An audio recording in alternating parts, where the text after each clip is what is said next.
अजय नेमका सुरुवातीत काय झालं? शेवटच्या बॉलवर तुम्ही सिक्सर मारला. हाँ है, लेकिन वो बाइट ये चालू है ना उसका, बाइट चालू है, मेरा माइक लेके खड़ा है वहाँ पर. हाँ एडवोकेट बोलतो, कॅमेरामॅन है इधर. स्वातंत्र्यापूर्वी संरक्षण केलेला आहे. आज दीपमान इतिहास हायकोर्ट सचिन है, सचिन. हाँ कॉल करना. हाँ 400 वर्षानंतर या मराठा समाजाच्या किंबहुना पूर्वी या जातीच्या मागणीसाठी दादांचं 8वं उपोषण सचिन. यापूर्वी 31 मे 2025 रोजी सरकारने लेखी दिलेल्या आश्वासनानुसार दादांनी यापूर्वीचे 6 दिवसात उपोषण सुटले. याचा प्रसार आणि प्रचार आपल्या माध्यमातून बराच वेळा झाला पाहिजे आणि सगळ्यांनी तेरे को फोन करके त्या ठिकाणी सांगण्यास आनंद होता. मैं जाऊँ क्या? दादांनी मैं बोला तेरे को बुला रहा है, खड़ा कर, मैं जाता हूँ वहाँ पर. या प्रशासनाला जाणीवपूर्वक यापूर्वी 4 वेळा 10 वेळा आपल्या माध्यमातून है ना? 5 वेळा याची माहिती सरकारने आपल्याला सुद्धा दिलेली आहे. हे करत असताना सरकारकडे निवेदन आमरण उपोषणाचा असताना नियम 26 तारखेला आला, तो लागू केला. निवेदनाचा दिनांक मनोज हा ठीक है, आता बुलावले. आम्ही मांडू. पहिली गोष्ट, दादांना जी पहिली परवानगी मिळाली ती नवीन बॉम्बे पोलीस ऍक्टच्या नवीन धोरणानुसार, नवीन रूलनुसार मिळाली. त्या ठिकाणी ही डेजिग्नेटेड प्लेस जी आहे आझाद मैदान, आपल्याला माहिती आहे 5000ची ही क्षमता असलेलं डेजिग्नेटेड प्लेस तिथे देण्यात आलं दादांना आणि त्या ठिकाणी त्यांचं आमरण उपोषण आपल्या सर्वांच्या माहितीसाठी आपल्याला सगळ्यांना ती माहिती सुरू झाली. आता isakal.com आहे देशातील नंबर 1 ची मराठी न्यूज वेबसाईट. प्रत्येक अपडेटसाठी isakal.com ला नक्की भेट द्या. आणि त्या संदर्भातला अर्ज देखील त्यांनी तिथे केला. वेळ अशी आहे की त्या अर्जाच्या दिवशी 27 दिनांक 29 दिनांक 30 या दिवशी आपण निरंतर परवानगीचा अर्ज तिथे केलेला आहे. ज्या प्रकारे आंदोलकांनी किंवा ज्या प्रकारे आंदोलकांचे या 2 ते 3 दिवसात ज्या मानवी हक्क त्यांचे आहेत, आंदोलक काय आरोपी नाहीये. पहिली गोष्ट आपण हे लक्षात घेतलं पाहिजे. आज आपल्या प्रिझन मॅन्युअलनुसार सुद्धा सर्व आंदोलकांना इथे आपल्याला सांगण्यात येते की मानवतेच्या दृष्टिकोनातून अन्न, पाणी, लाईट ज्या गरजेच्या गोष्टी आहेत, शौचालय, पाणी पिण्यासाठी, आंघोळीसाठी गरजेच्या असतात त्या देणं गरजेचं होतं. आंदोलन ज्या दिवशी पुकारलं त्या दिवशी सर्वांना अशी कल्पना होती की आपल्याला मुंबईला आझाद मैदानाला जायचं आहे. याची कल्पना सरकारला देखील होती. या संदर्भात देवेंद्र भारतीजी जे कमिशनर आहेत यांच्याजवळ त्या ठिकाणी बऱ्याचशा 12 तारखेला याची मिटिंग झाली. त्याचं संयोजन कसं करायचं यापूर्वी 26 तारखेला जी दादांनी डेडलाईन दिली होती त्या संदर्भात देखील चर्चा झाली. नेमकी काय त्यांनी त्यामध्ये प्रस्तावना केली, सरकारला काय आवाहन केलं याची देखील नोंद घेणं या ठिकाणी गरजेचं आहे. दुसरी गोष्ट अशी आहे की सरकारने जर दादांच्या मागण्या मान्य केल्या असत्या तर ही वेळ आमरण उपोषणाची किंवा याची वेळ तिथे दादांवर आणि सरकारवर देखील किंबहुना या गणेश उत्सवाच्या दृष्टिकोनातून कोणावरही आली नसती. त्या स्थानिक लोकांना सुद्धा त्याचा त्रास झाला नसता. हीच दादांची, सर्व मराठ्यांची, सर्व मराठा सेवकांची ही मनापासूनची इच्छा होती. परंतु सरकारने स्वतःहून वेळ घेऊन इथून मागे लेखी तिथे आश्वासन देऊन कोणतंही काम त्यांच्या वेळेत आणि दिलेल्या विहित मुदतीत पूर्ण केलं नाही याची कल्पना आहे. आज माननीय कोर्टाने 9 तारखेला त्या दिवशी 26ची जी पहिली सुनावणी झाली त्या 26 तारखेच्या सुनावणीमध्ये दादांना पार्टी करून घेण्यात आलं आणि त्यांना नोटीस बजावण्यात आली. ही नोटीस रिटर्नेबल ही 9 तारखेला म्हणजे येणाऱ्या 9 सप्टेंबरला ठेवली. परंतु काही अंतरिम अर्ज आज आले आणि आंदोलकांच्या ज्या वाईट गोष्टी आहेत किंवा ज्या वाईट गोष्टी काही घुसखोर आलेल्या आहेत त्यांच्या वाईट गोष्टी इथे दाखवण्यात आल्या नाही. काही गोष्टी दादांनी सुद्धा सुरुवातीपासून निघाल्यापासून त्यांनी सांगितलं की आंदोलनकर्त्यांनी कोर्टाच्या सर्व आदेशाचं पालन करावं. त्या संदर्भात त्यांनी वेळोवेळी आंतरवली सराटी ते मुंबई आणि मुंबई येथे आल्यानंतर सुद्धा मी आपल्या माध्यमातून वेळोवेळी सर्व आंदोलनकर्त्यांना, मराठा सेवकांना यापूर्वी आवाहन केलेलं आहे की तुम्ही न्याय, कायदा, सुव्यवस्था पाळायची आहे आणि ती आपण पाळलेली आहे. ज्याप्रमाणे त्या माननीय उच्च न्यायालयाने अटी घालून दिल्या होत्या त्या आपण सर्व पाळण्याचा प्रयत्न केला, परंतु दिनांक 29, 30 व 31 या दरम्यानच्या काळामध्ये आपण पाहिलं असेल भरपूर पाऊस होता आणि ज्या ठिकाणी डेजिग्नेटेड प्लेस आहे त्या ठिकाणी भरपूर पाणी साचलं होतं आणि आपण हेही पाहिलं असेल की एक पोलीस ऑफिसर तिथे ओळून पडला आणि त्याला मदत मराठा सेवकांनी केली. वाईट गोष्टी दाखवल्या जातात, चांगल्या दाखवल्या जात नाहीत. आपल्याला त्या दाखवणं गरजेचं आहे. मराठ्यांनी आजपर्यंत कोणाचाही हक्क हिरावून घेतलेला नाही, उलट त्यांचे हक्क प्रस्थापित केलेले आहे आणि त्यांचे हक्क अबाधित केलेले आहे. ही राजश्री शाहूंनी, शिवाजी महाराजांनी आणि सयाजीराव गायकवाडांनी आणि बऱ्याचशा अशा मोठ्या लोकांनी आपल्याला दाखवून दिलेलं आहे.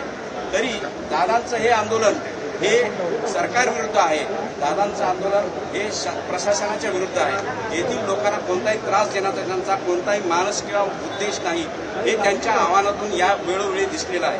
दुसरी गोष्ट अशी, काही समाजकंटक जे घुसलेले आहेत ते वेगवेगळ्या प्रकारचे बेकायदेशीर कृत्य करत आहेत, जेणेकरून आंदोलन भरकटण्याचा तिथे त्यांचा दाव आहे. परंतु दादांनी वेळोवेळी त्याविषयी त्यांचं क्लॅरिफिकेशन दिलेलं आहे. आज माननीय कोर्टाने एवढं सांगितलं आहे, 5,000ची परमिशन आहे, तुम्ही 5,000 इथे राहा, बाकीचे इव्हॅक्युएट करा.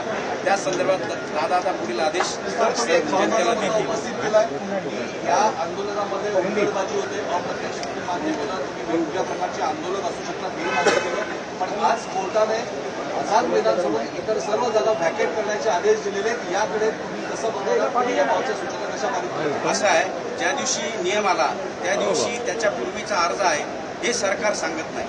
आज तुम्ही आंदोलक कशी येणार, कुठून येणार, दादांचं आव्हान 4 महिन्यापासून आहे. या सगळ्याच गोष्टींची बाब आपल्याला एकत्रित बघावी लागेल.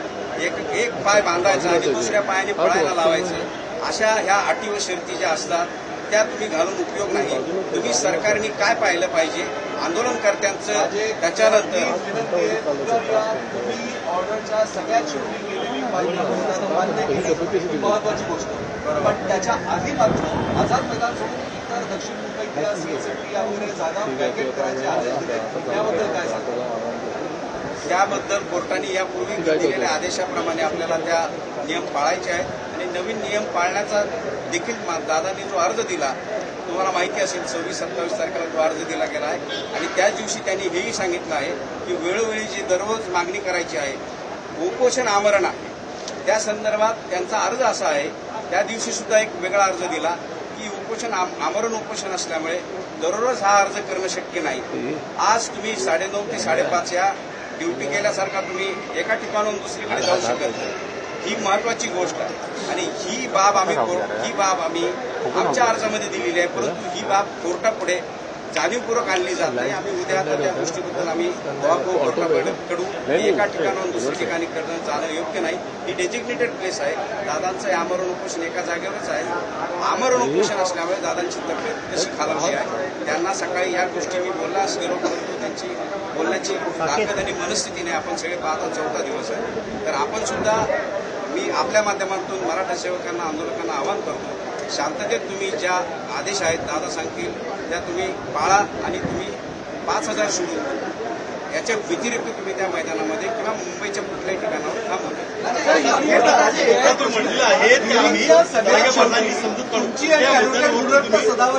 या दोघांमध्ये नोकझोक झाली, त्यात काय झालं? बरोबर आहे. पुनरुत्त सदावर्ते जबाबदार वकील आहे, त्यांनी जबाबदार वकिलासारखं वागावं आणि त्यांनी जे मध्ये जे मीडियाला वेगवेगळे बाईट्स देतात त्यामुळे आंदोलनकर्त्यांमध्ये कारण नसताना मनस्ताप व एक क्लेश निर्माण होतो आणि समाजामध्ये एक चीड निर्माण होते की थांबवावी, त्यांना सुद्धा थांबवावं आणि मीडियाने सुद्धा त्यांना विचित्र प्रश्न विचारण्यापासून थांबवावे ही नम्र विनंती आम्ही त्या ठिकाणी मराठा सेवकांनी आम्ही जरांगे पाटलांचे एक मुख्य आंदोलनकर्ते आहेत, मराठा सेवक आहेत, ते स्वतःला मराठा सेवक म्हणून घेतात. या सर्व मराठा सेवकांनी महाराष्ट्रातून आलेल्या याची दखल प्रामाणिकपणे याची घेतली पाहिजे. त्यांचा आदेश तिथं पाळला पाहिजे. त्यांचा आदेश हा सर्वांसाठी आज शिरसामान्य आहे आणि या उलट मी आता जाऊन सांगतो आमच्या दोन्ही वकिलांनी राजेश टिकाळे जे असतील दुबे जे असतील यांनी तिथे सांगितलं की तुम्ही सरकारला त्यांनी केलेली मागणी मान्य करायला लावा, आंदोलन 1 दिवसात 1 तासात संपेल. हे दादांनी देखील सांगितलं, बऱ्याच वेळा मीडियासमोर सांगितलं. आंदोलन वाढवायचं कारण काय? ठीक आहे, त्याला काही प्रोसिजर आहे, परंतु त्यांनी घोषणा केल्यानंतर लेखी स्वरूपात काही दिलं तर आंदोलन थांबू शकतो. काय म्हणतोय?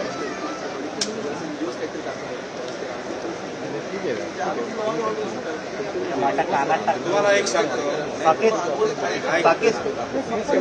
बूम खाली घे ना साकेत मित्रा टाइम टाकायचं रे मग खाली काय ना आता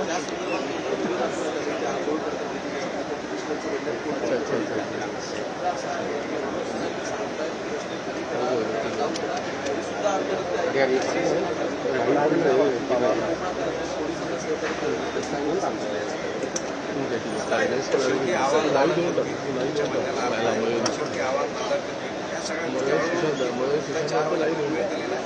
आणि मराठा सेवक माझे गरीब जरी असले प्रामाणिक आहेत, दादांच्या शब्दाला प्रचंड मान देतात आणि ते करतील. ही लॉ अँड ऑर्डर सिच्युएशन का आली? तुम्ही दादांनी दिलेल्या आणि आंदोलनकर्त्यांनी दिलेल्या निवेदनांकडे सुद्धा लक्ष गांभीर्याने दिलं पाहिजे.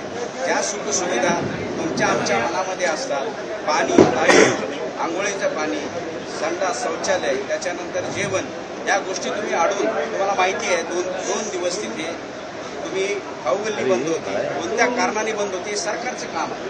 तुम्हाला जर जेवण पाणी मिळालं नाही, ह्या सगळ्या गोष्टी ऑब्वियस आहे होणार. त्यामुळे ऍक्शनला रिॲक्शन असते. याकडे एक वेगळ्या अँगलने सुद्धा तुम्ही पाहिलं पाहिजे. पत्रकारांनी हे अधोरेखित केलं पाहिजे. ज्यावेळेस तुम्ही या संदर्भात अर्ज करता, तुम्ही डिझास्टर मॅनेजमेंट करणं, मी 12 तारखेला मी आवर्जून निवेदन पत्रकार त्या मीटिंगमध्ये सांगितलं होतं की तुम्ही ही सगळी सुखसुविधा उपलब्ध करण्यासाठी, वॉर रूम तयार करण्यासाठी, ट्रॅफिकचा रकस कमी करण्यासाठी, त्याचबरोबर गणेश फेस्टिवल असल्यामुळे आतील बांधवांना, बंधूंना जे या संदर्भात मुंबईत राहतात, या बहुल भागात 8 कॉर्पोरेशन एरियात राहतात, त्यांच्या घरी गणपती असतो, सगळ्यांच्या असतो. आणि हे आदराचं असं हे गणेश फेस्टिवल आपल्याला माहिती असतं मुंबईमध्ये आणि मुंबईच्या परिसरामध्ये. आपण त्याचा सन्मान करण्यासाठी त्याही लोकांना कोणताही त्रास होऊ नये, आणि हा सुट्टीचा दिवस असल्यामुळे तुम्हाला हे लक्षात आलं असेल, पाणी न मिळाल्यामुळे या सगळ्या गोष्टी झाल्या. जेव्हा याच्या बातम्या तिथे गेल्या तेव्हा तेव्हा संपूर्ण महाराष्ट्रात पाण्याचे आणि पाण्याचे ट्रक आले आणि त्या वितरित करण्यासाठी त्यांनी जेव्हा तिथे सुरुवात केली, त्याच्यानंतरचे हे व्हिडिओ तुम्ही सांगताय झाले, कारण तो एक राग मनामध्ये होता आणि ते झालं असेल. काही लोक सुद्धा हल्ले करताय, एक गंभीर मुद्दा हिरीमध्ये समोर आला. आंदोलक पत्रकारांवर सुद्धा हल्ले करतात यांनी सुद्धा तुम्हाला माहिती असेल, त्यावेळेस सुद्धा मनोज दादांनी स्पष्टपणे सांगितले, कानाखाली काढा. जो कोणी तुम्हाला त्रास देतो, आजपर्यंत तुमच्या या 200-400 चॅनलला माहिती आहे, दादांनी स्पष्ट आदेश दिलेले आहेत. कोणी तुमच्याशी उल्लडबाजी केली, पोलिसांची केली, कारण आम्ही सतत संपर्कात होतो. पोलीस प्रशासन हे सांगणार नाही की त्या दिवशी रात्री आम्ही 4-5 वाजेपर्यंत, दुसऱ्या दिवशी 4-5 वाजेपर्यंत काय केलेलं आहे. पोलिसांना हे सांगावं लागतं. त्यांनी सांगितलं पाहिजे की काही लोकांनी ते ट्रॅफिक मोकळी करण्यासाठी सुद्धा प्रयत्न केले. आणि दादांनी काल तुमच्या सर्वांसमोर सांगितलंय, असं कोणी करत असेल, कोणी घुसखोर असेल, मुद्दाम करत असेल, त्यांना तुम्ही तुमच्या भाषेत उत्तर द्या. त्यांनी कोणाची गय केलेली नाही. आणि स्त्रियांचा आदर करणं हा आपल्या प्रत्येक समाजमनाचा एक आरसा आहे आणि तो सांगण्याची कोणाला गरज नाही. तो धडा आपल्याला घरातच मिळतो आणि तो सर्वांनी पाळावा, हेच दादांचं कालचंही सांगणं होतं.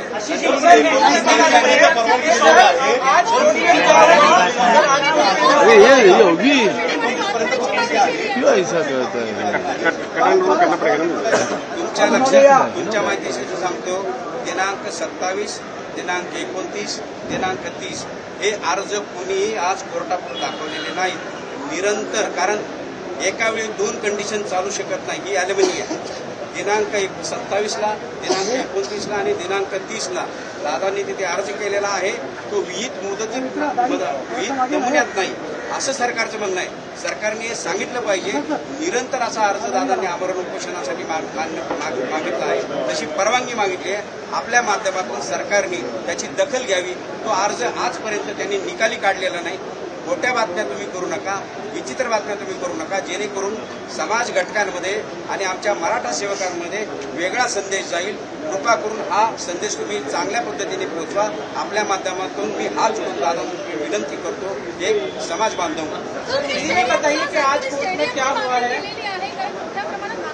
या अशा ठिकाणी होणं ते काही स्पेशल नाही आहे आणि त्याची मागणी करणं तेही काही वेगळं नाही. कारण गैरसोय आणि हक्क याच्या कुठेतरी समन्वय साधला पाहिजे म्हणून कोणतरी ती मागणी केली आणि ती मागणी आमची नाहीये, की त्यांनी काल कोणीतरी त्यांना सुचवलं म्हणून ती मागणी आली आणि ते दिलं तर हरकत काय.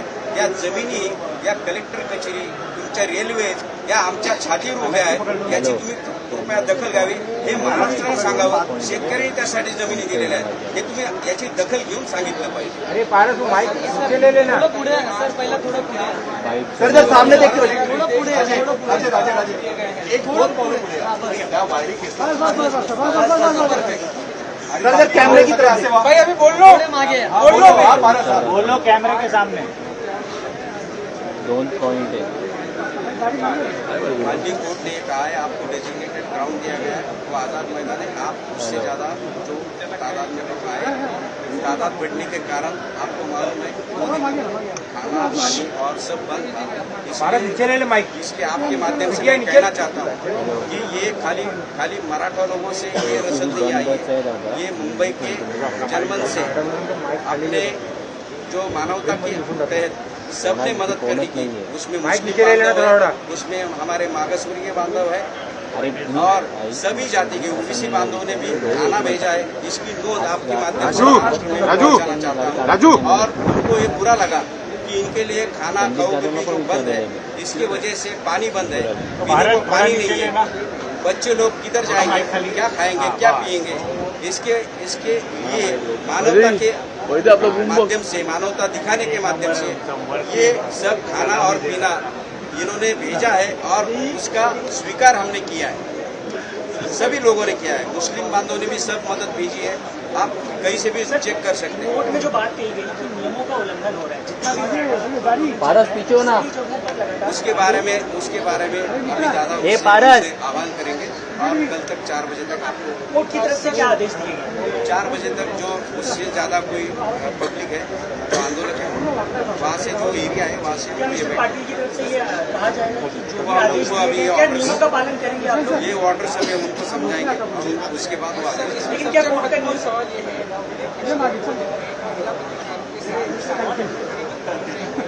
इस पर दादा जो है वो इमीडिएटली आपके सामने इमीडिएटली पूरी मीडिया थी, आपके सामने इमीडिएटली दादा ने बोला मुझे कान के नीचे दे दिया. हम ऐसे माइक नीचे रखना यार थोड़ा.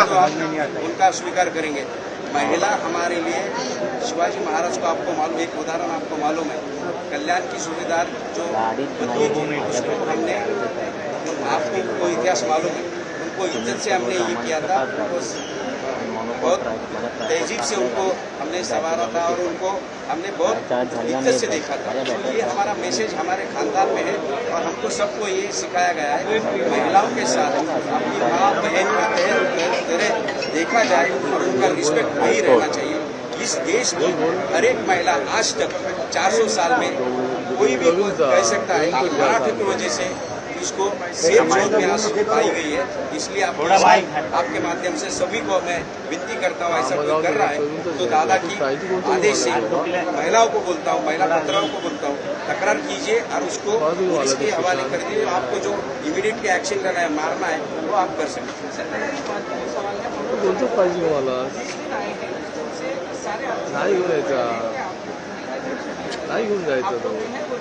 पारस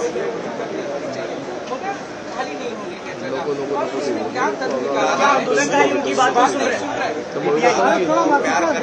दादा को प्यार करने वाले एक जगह से नहीं, आप जानते हो 35 जिले, उसमें से 31 जिले से लोग आए और वो हर एक घर से एक आया है. तो आप ये जान सकते हो उनको प्यार करने वाले लोग हैं.